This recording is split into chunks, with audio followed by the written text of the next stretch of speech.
He's teaching me how to do it. You gotta start them off.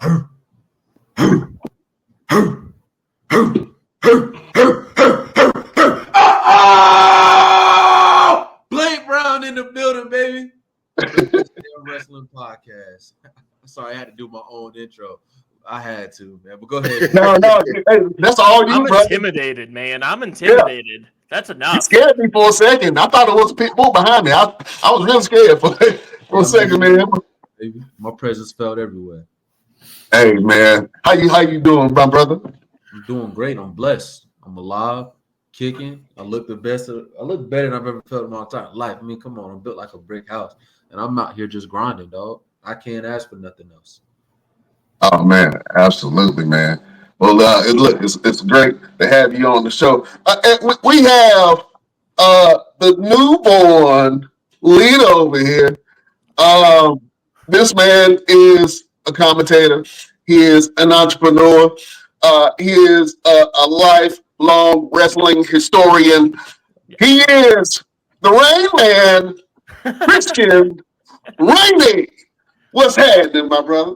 I love coming on this show. It's the only time I ever get put over, and I love it so much. It's the only time I feel qualified, actually. So I just need to keep you with me at all times. So when I introduce myself to someone that I've met 4 times already, you can just remind them of me. That's great. Yeah, you tell them when you walk with heavy boots. You know what I'm saying? Big stepping around this bitch. You know what I'm saying? My man, Christian Rainey, man. Real quick, you got a show that's coming up. You have the one and only Blade Brown on the card, man. It's going to be one hell of a fight. I want you to talk about this card that you put together, man, and how did it get started, and what you got planned for the people.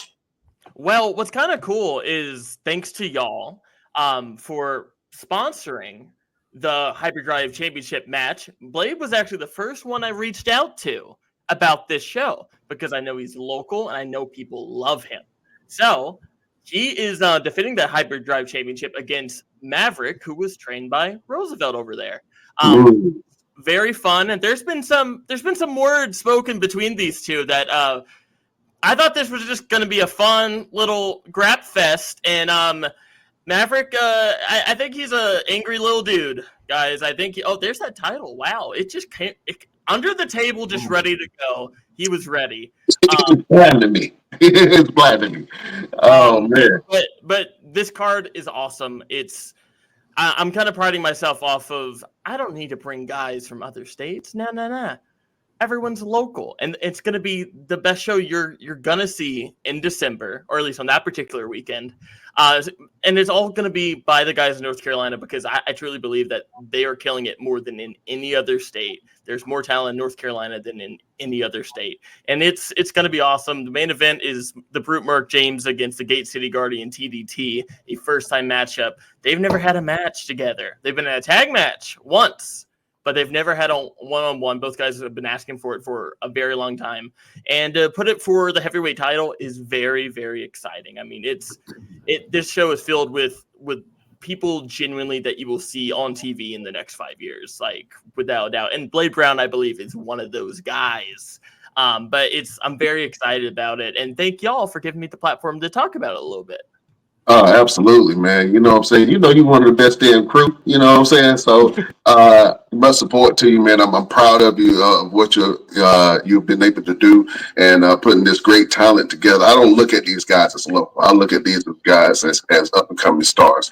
And Blade Brown is absolutely one of those up-and-coming stars, man. So let's switch over to Blade Brown. Let's go ahead and get started, man, with this interview, brother. Let the beautiful people know where you're from and when did you fall in love with wrestling? Got you. So, like you said, this is my backyard. I'm from Raleigh, North Carolina, born and raised pretty much. When I fell in love with wrestling, I was a child. I was real young. I used to stay with my grandma, my uncle, and my auntie and them. My uncle's a wrestling fanatic. He had all the video games. I'm talking about WCW, everything. And I was sitting there right along with him. I was his road dog from the time I was born. and he was showing me everything. I would watch it with him. I play all the games with him. You know, he would have my controller unhooked from the thing while he played. Cheater. Doing something, you know what I'm saying? You know, it happened to the best of us, but I didn't care, man, because I was just so mesmerized by wrestling ever since I was a child. It's all thanks to my uncle. Shout out to you, Uncle Chris. Love you, my boy. Shout out to Uncle Chris, man. You know That's what I'm awesome. saying? Yeah. Did you have a good Thanksgiving? Real? I had a phenomenal Thanksgiving, dog. Yeah. What did you eat for Thanksgiving? What is the dog eat for Thanksgiving? I mean, come on, man. Turkey, my mama's famous mac and cheese, Uh-huh. broccoli, sweet potato souffle, stuffing, my favorite pecan pie. Yeah, I had my little cheat day, and I ain't mad about it. I'm not ashamed. Come over here and fight me, man. I'm still. That's fuel right there, man. That's I fuel. couldn't let that day pass without scarfing down some pecan pie. I'm sorry. Just couldn't. Oh man, I always I was about to start off the show like, hey man, if you still eating on Thanksgiving food right now, your ass got worms. I had to throw mine away on Monday. It was tempting. I had so much food, fellas. It was crazy. You know what I'm saying? So I absolutely agree with you, Blake Brown. You gotta have them cheat days. Now I get my stubby ass into the gym. You know what I'm saying? Maybe I can get some workouts from the dog. You know what I'm saying? So who got you into wrestling, man? Whose tutelage did you come under? So I come out of Firestar Pro Wrestling over there in Greensboro, under LeBron Cozone.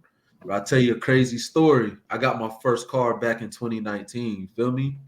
And I was out here, you know, like I said, I stayed in Raleigh. I was going to school in West Virginia playing ball and stuff, right? Over the summer, Firestar had a show. So I knew that when I graduated school, I was coming right to wrestling. I didn't have no NFL dreams or anything like that. I wanted to be a wrestler. I was gonna wrap up football, come to wrestling. So I was like, let me just pull up to a show just to see what it's about. Man, I pull up there, and a guy by the name, and y'all know him. If y'all talk about North Carolina greats, y'all know him. Alexander Moss, the absolute. I spoke to him at intermission. And he said, don't wait. Start now. And once you graduate school, you're going to be ready. And I said, yes, sir. So I started. And as soon as I played my last down, graduated school, I basically graduated wrestling not too long after. And I was hitting the ground running after that. Oh, man. What school did you go to in West Virginia? And tell us what the transition was like for you in terms of going from football to professional wrestling. Got you. So I graduated from Concord University. I was there from 2017 to 2021. I played linebacker up there as a starter for 2 years, all conference, close to all regions, stuff like that. The transition from football to wrestling, the biggest thing was patience. You know, football, it was just go, go, go all the time. You know what I'm saying? Wrestling, it's a lot of patience. And I'm not used to that. Never been used to that. But without that slow build, without that patience, without that storytelling, without all that, it's nothing. Football is a lot of go get it. Wrestling was a lot of do the right things, but sometimes you got to let the right things come to you. You mentioned that you knew once you got done with school, you was going right to professional wrestling. At any point during that transition from school, football, professional wrestling, did you feel like maybe you should have a backup plan, or was you like just straight bullheaded, straightforward for the professional wrestling aspect? Well, the thing about it is I graduated school, so the backup plan took care of itself. But if I'm being real with you, I mean, I don't like having backup plans because that's like saying my original plan ain't gonna work. Wrestling is my thing. Wrestling has been in the stars for me since I was a kid. My uncle is my uncle for a reason. God made him my uncle for a reason. He knew that he was gonna get me into wrestling. He knew I was gonna love it like this. And I wasn't gonna stop until I got what I wanted. You feel me? So the backup plan took care of itself. I graduated school, blase. Yeah, I mean, I got, doing what I got to do. No, wrestling is my number one. Manifest and find out. I have a quick question, and I think for a lot of people, this will kind of put in perspective dedication. How long of a drive from where you were going to college is Greensboro, North Carolina? 2 hours and 30 minutes. So that is a 5-hour round trip. How many times a week were you doing that? Sometimes once, and I would stay all day on Sunday.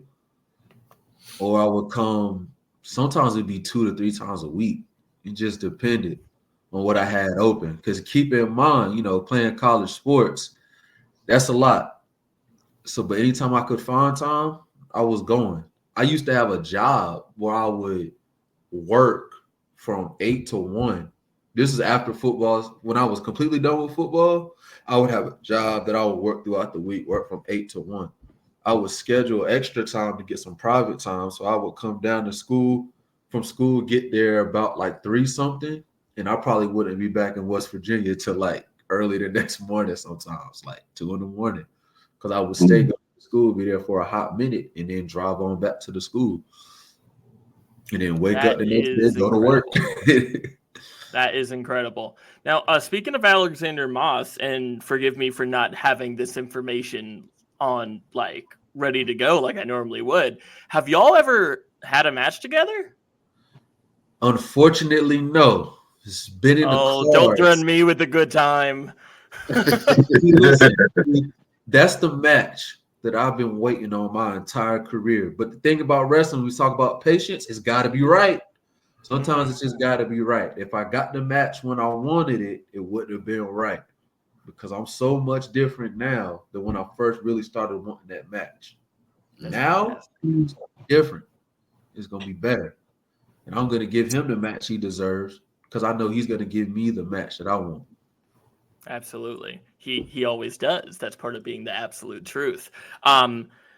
Man, that is incredible. And I just want to say, watching you grow in the last 2 years has been a genuine pleasure.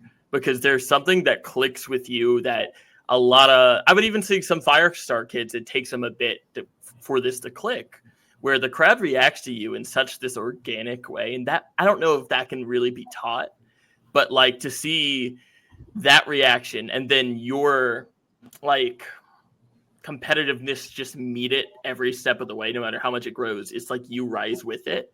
It's incredible. It like as a fan, it is so fun to watch how much you've grown. Like, so thank you for giving us that experience because that is truly incredible and like should not be undermined at all. Let me ask you a question, Blade. I'm sorry, I didn't mean to cut you off, but where did you get your drive from? Because I can see it on you. You have a really focus about you, and I think that's probably why you love football and you were successful at that, and then you jump into the wrestling world, and now you're successful with that. Where does your drive come from? Truth be told, comes from my mom. She just, she always raised us, to understand that like nothing is ever going to be given to you. If you want something, you have to literally stand up and go take it. And everybody has this notion that like things are more complicated than they should be. No, a lot of things out here, it's simple. It's not easy, but it's simple. Get up and freaking work and grind and go get it because it's sitting right out there for you. I look at people and they have certain things that you might desire. You know what I'm saying? But we're all people at the end of the day. What's different about them? Nothing. They just went up and went and got it. So why can't you get up and go get it? And that's just my mindset. If they can go and get it, they're a person. They came into this world naked and afraid, just like me. How come they can go and get it? What's stopping me? Myself. Nothing. And I'll be damned if I stand in my own way. There's too many things already standing in your way. Don't be one of those things standing in your way.